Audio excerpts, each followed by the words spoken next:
Shadow people, one of the most mysterious supernatural entities in existence. Are shadow people just human spirits trying to manifest?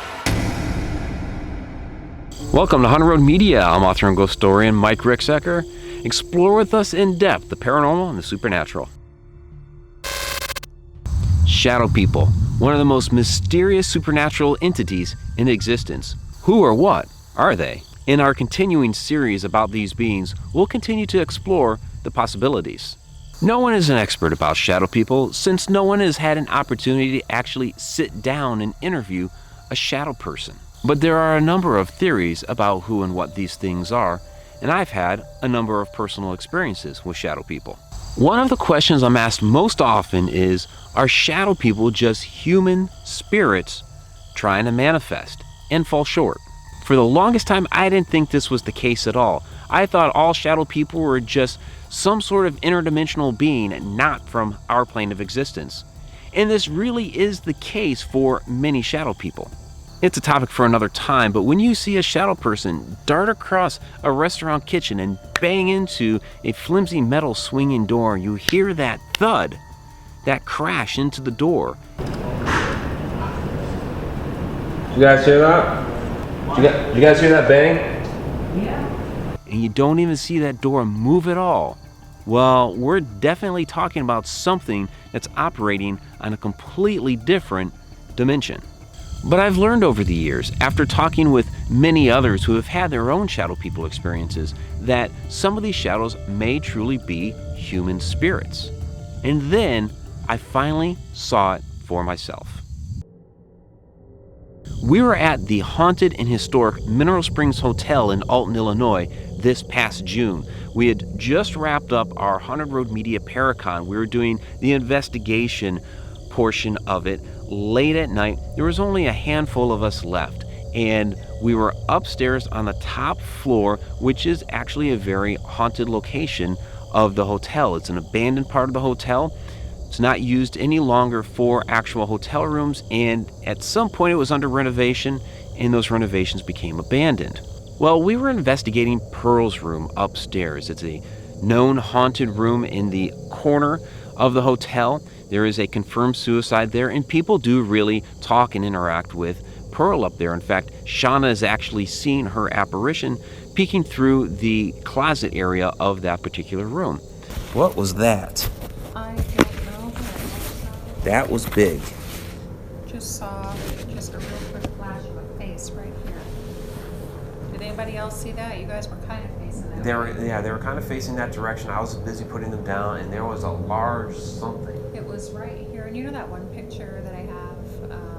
It's of me. It was from the vampire photo shoot. And it's just my face close up with blue eyes. Yeah. It was that style of face. It was like the profile. It was right here in this section right there. But on this night, when we were in Pearl's room, we actually heard some noises coming from down the hall. Could have been anything. May have been footsteps, may have been some knocking, may have even been an animal, we didn't know. So went out into the hallway to go take a look. And this hallway up there is done as an L. So you can look down two separate hallways while you're up there. I stood in the corner of the L so I could look both down the south hallway and the west hallway. And it was down that west hallway that I started to notice a black smoke that was billowing up at the end of the hallway.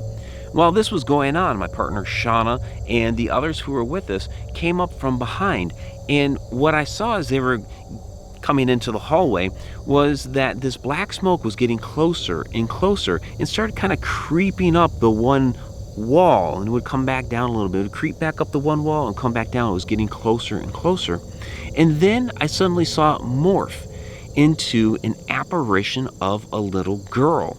And that's what the others saw. Shauna, Tom, Nick, Dustin, they all saw the little girl.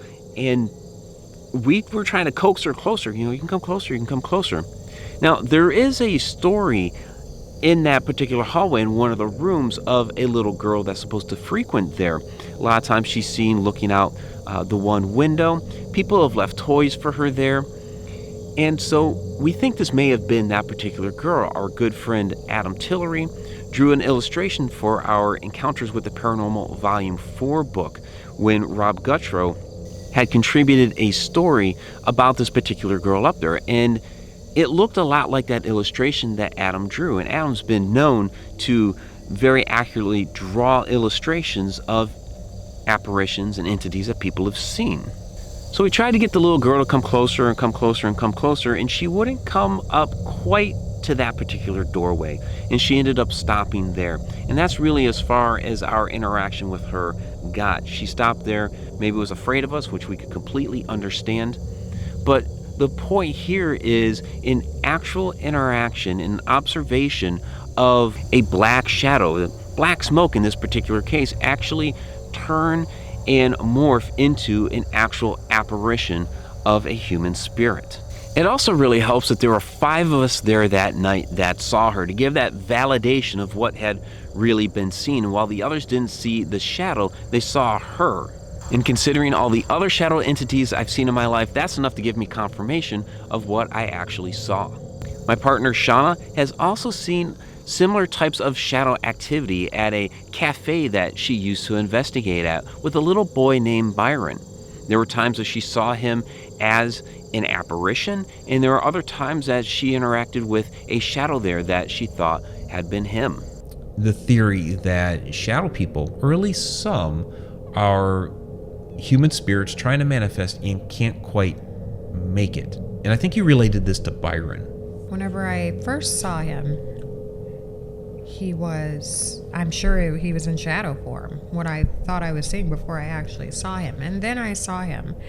And then once I could recognize, I guess, his signature, his energy, then there would be times in the house, especially when the kids were home, because the rule was that he could not interact with the kids. And I think he thought that I meant that he couldn't show himself as an actual little boy, but if he's a shadow, maybe they can't see me. Byron, whenever he was in shadow form, and I even had EVPs of his voice on audio whenever I would see the little shadow darting around. But you could see arms and legs with his figure. Shadow people continue to be extremely mysterious, and we'll continue to explore just who and what they are here at Haunted Road Media. Check out my upcoming book, A Walk in the Shadows, and also check out our other Shadow People videos off to the side. I'm Mike Ricksecker. Till next time.